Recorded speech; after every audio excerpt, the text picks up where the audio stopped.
ትምህርት ቤት እንደዚህ ብለው ያላስተማሩ ለምንድን ነው?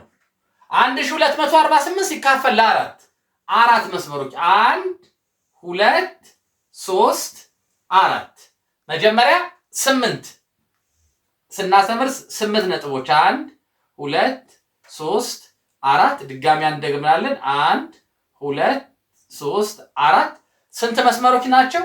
2 መስመሮች።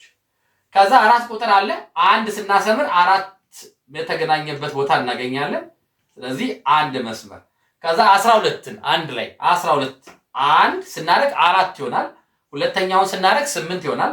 ሶስተኛውን ስናደርግ 12 ይሆናል። 1 2 3 4 5 6 7 8 9 10 11 12 3 መስመሮች። ስለዚህ በአጠቃላይ መልሱ 312። በነገራችን ላይ እንደዚህ የህንዶች፣ ቻይኖች፣ ጃፓኖች የሚያበዙበት የሚያካፍሉበት መንገድ ነው።